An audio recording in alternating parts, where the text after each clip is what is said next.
for the Amateur Flyweight Championship. Introducing first in the blue corner, weighing in at 125 pounds, representing GP Top Team, by way of Italy, Manuela Marconetto.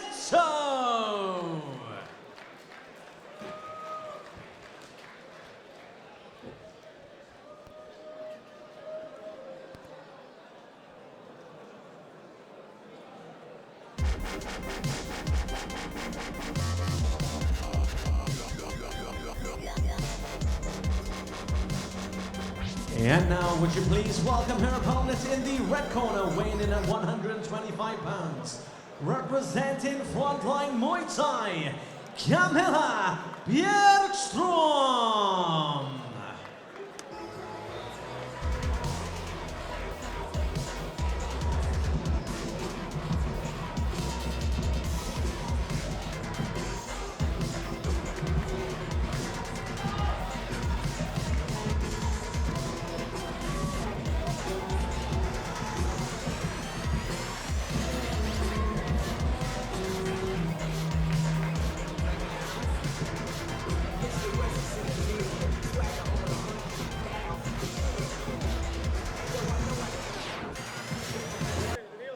Marconetto fighting out of the blue corner, representing GB Top Team, taking on Frontline Muay Thai's Camilla Bergstrom.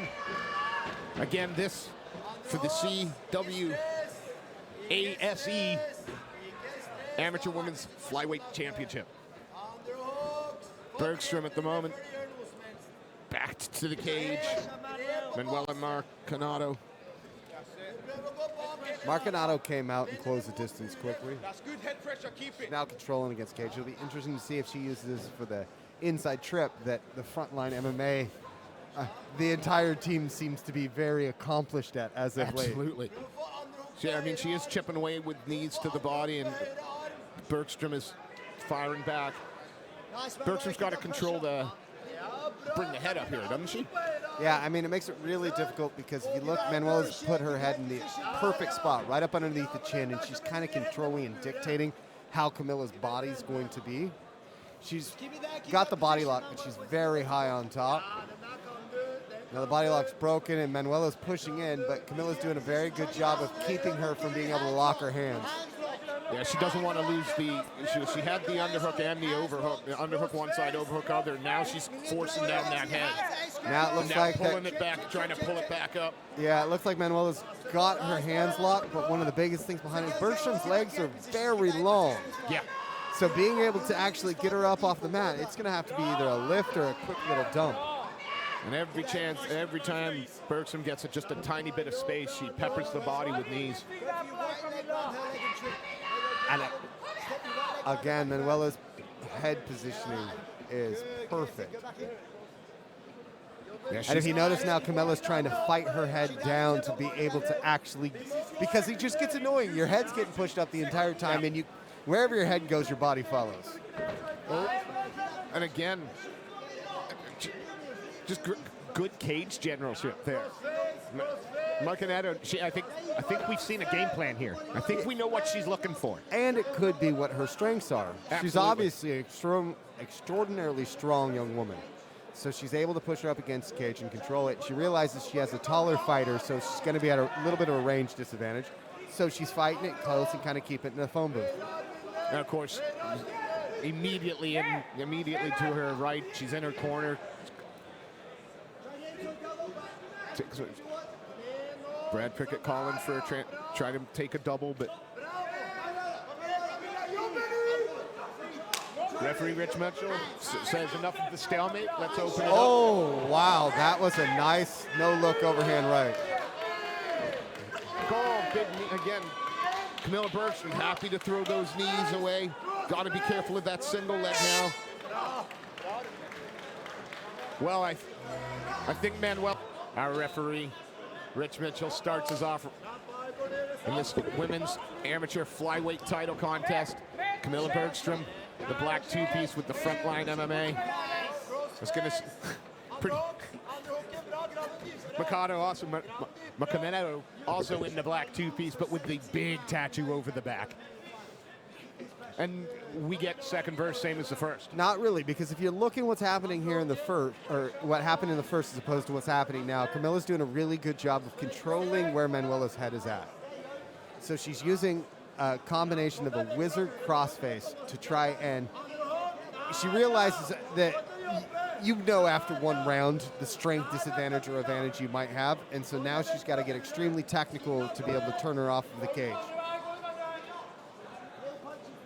And this has got to be so draining on both fighters, but Manuela seems like this is a kind of pace that she can set all night. Yeah, she came in with that looping overhand right back into the shot. And again, Camilla's got really good hips. She was able to keep on her feet. She keeps working for that single, though. That almost got her up in the air. I mean, how draining is that?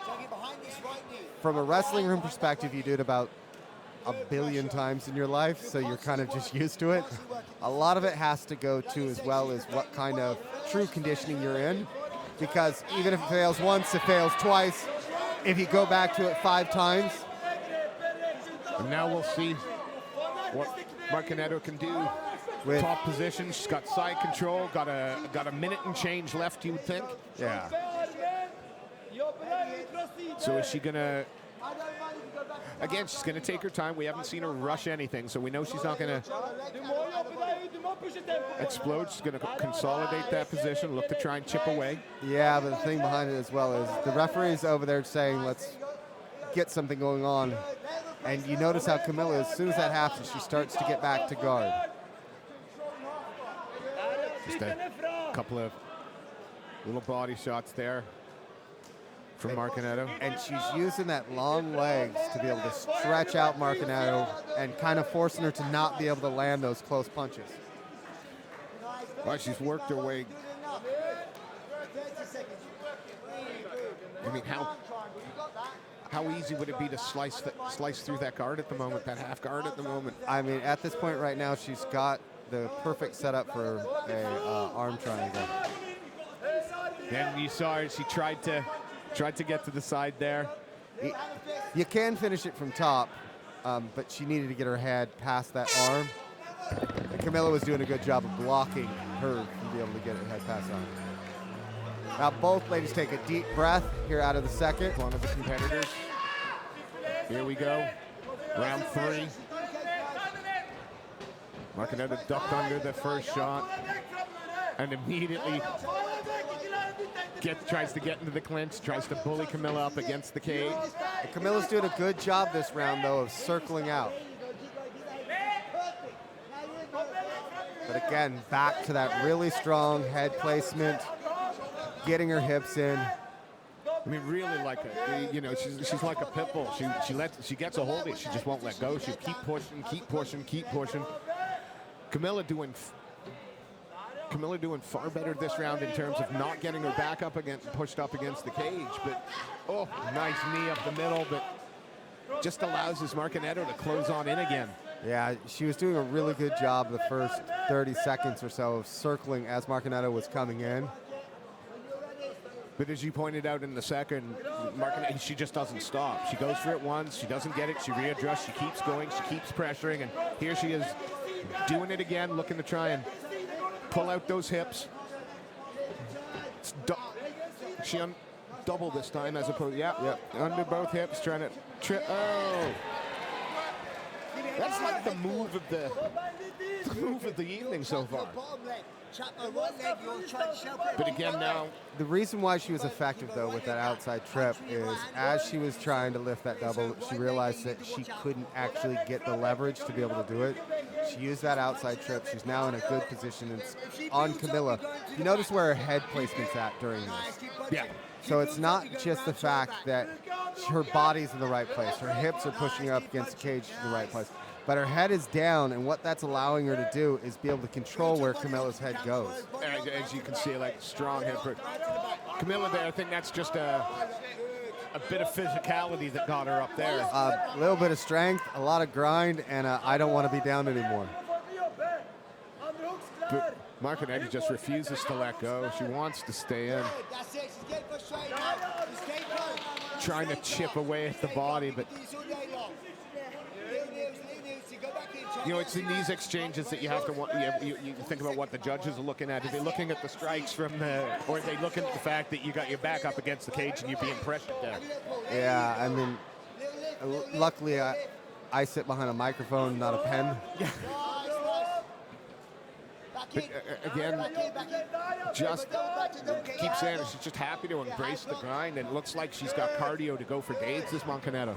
Yeah, and Camilla's been smart. She's been controlling where her hip's at. She's been keeping her center of gravity at a real even pace to where she's not going to get taken down. With a few seconds left, we're going to take this one to the judges' scorecard. Ladies and gentlemen, after 3 rounds of action, we go to the judges' scorecards for your winner by unanimous decision. And now the Amateur Cage Warriors Academy flyweight champion in the blue corner, Manuela Marconetto.